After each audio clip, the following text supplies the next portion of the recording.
Hi నమస్తే, నేను మీ రాజగోపాల్ రెడ్డి కార్వేటి. ఒక పార్టీని స్థాపించిన తర్వాత ఒక పార్టీ అధ్యక్షుడిగా ఆ నాయకుడు ఎలా ఉండాలో ముందుగా నేర్చుకోవాలి. మన పార్టీలో ఉన్న కార్యకర్తలకు ఏదైనా జరిగితే తక్షణమే స్పందించాలి, వాళ్ళకు భరోసాగా ఉండాలి. నేను మీకు తోడుగా ఉన్నాను, మీకు ఎటువంటి కష్టము రానివ్వను అని ఆ నాయకుడు వాళ్ళకి మద్దతు పలకాలి. కానీ ఈరోజు పవన్ కళ్యాణ్ ఏం చేస్తున్నాడు? కూటమి ప్రభుత్వం అధికారంలోకి వచ్చిన తర్వాత చాలా నియోజకవర్గాల్లో కూడా జనసేన కార్యకర్తలపై దాడులు జరుగుతున్నాయి, జనసేన నాయకులపై దాడులు జరుగుతున్నాయి. టీడీపీ మరియు జనసేన నాయకులు కుమ్ములాడుకుంటున్నారు.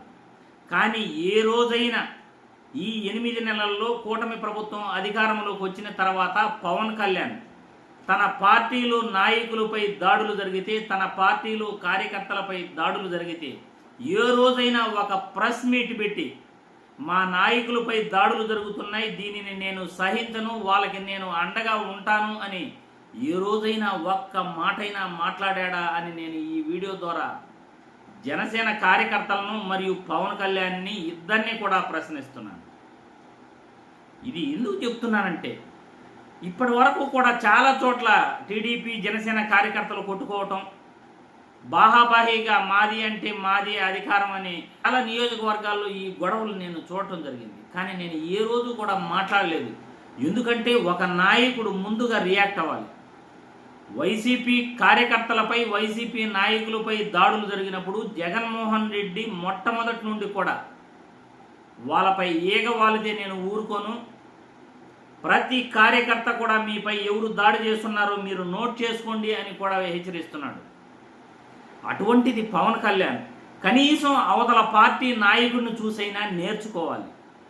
తమ పార్టీ కార్యకర్తలపై దాడులు జరుగుతుంటే నిమ్మక నీరెత్తినట్లు నాకెందుకులే, నాకు డిప్యూటీ సీఎం పదవి ఇచ్చారు, నేను హ్యాపీగా ఉన్నాను, నా కుటుంబం హ్యాపీగా ఉంది, మా అన్న కొడుకు సినిమా రిలీజ్ అయితే మొత్తం నేను ఏర్పాట్లు చేసుకుంటాను, వాళ్ళకి ఏం కావాలో సౌకర్యాలు వాళ్ళకి ఏర్పాటు చేస్తాను, కానీ నా కార్యకర్తలకి ఏం జరిగినా నేను పట్టించుకోను అనే రీతిలో వ్యక్తిగత స్వార్థం ఉన్న పవన్ కళ్యాణ్ వ్యక్తిగత స్వార్థం కోసం ముందుకెళ్తున్నాడే కానీ పార్టీ కోసం కానీ, జనసేన కార్యకర్తల కోసం కానీ, జనసేన పార్టీలో నాయకుల కోసం కానీ ఆలోచించట్లేదు అని నేను ఈ వీడియో ద్వారా పవన్ కళ్యాణ్ గారిని ప్రశ్నిస్తున్నాను.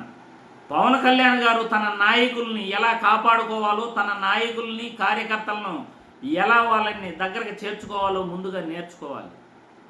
ఏ రోజు కూడా జనసేన కార్యకర్తలపై దాడులు జరుగుతుంటే పవన్ కళ్యాణ్ ఒక్క మాట కూడా మాట్లాడకపోవడం ఆశ్చర్యం అనిపిస్తుంది. ఇతనేనా ఒక పార్టీ అధ్యక్షుడు అనే భావన నాకు కలుగుతుంది. నాకే కాదు, జనసేన కార్యకర్తల్లో ప్రతి ఒక్కరిలో కూడా ఇదే భావన ఉంది. ఇప్పుడు పొమ్మన లేక టీడీపీ వాళ్ళు పొగబెడుతున్నారు. లోకేష్ బాబుకు డిప్యూటీ సీఎం అంటున్నారు, సీఎం అంటున్నారు. పవన్ కళ్యాణ్కి అసలు ప్రభుత్వంలో అధికారులు ఏ ఒక్కరు కూడా మాటినట్లేదు. ఇవన్నీ పొమ్మన లేక పొగబెట్టడమే. అయినా కానీ పవన్ కళ్యాణ్కి తెలివి రావట్లేదు. తమ నాయకులే తనకు కేడరే, తన కేడరే తనకు శ్రీరామరక్ష, ప్రజాబలం ఉన్నంత వరకు తనను ఎవరు ఏమీ చేయలేరు, ప్రజాబలమే ముఖ్యం, తన కార్యకర్తలే తనకు ముఖ్యం అని ఏ రోజు కూడా పవన్ కళ్యాణ్ అనుకోవట్లేదు. ఇప్పటికి కూడా ఆయనకి తెలివి రావట్లేదు. అయ్యా పవన్ కళ్యాణ్ గారు, పదవులు ముఖ్యం కాదు, ప్రజలే ముఖ్యం. పదవులు ముఖ్యం కాదు, మన పార్టీ కేడరే ముఖ్యం, పార్టీ నిర్మాణమే ముఖ్యం, పార్టీ నాయకులే ముఖ్యం.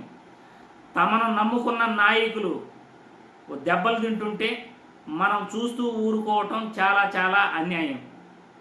చిత్తూరు జిల్లాలో సోమల మండలంలో ఒక ముస్లిం అబ్బాయిపై దాడి జరిగింది. లోకేష్ బాబు జన్మదిన వేడుకలకు ఆ అబ్బాయి వెళ్తే అతన్ని రానివ్వలేదు, అతనిపై దాడి చేశారు. దాడి చేసిందే కాకుండా అతనిపై రివర్స్ కేసులు, ఎస్సీ ఎస్టీ అట్రాసిటీ కేసులు పెట్టారు.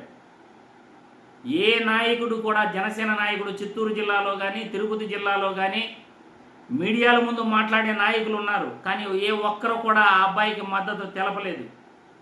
మీడియా ముఖంగా టీడీపీ నాయకులకు హెచ్చరికలు జారీ చేయలేదు, ప్రశ్నించలేదు.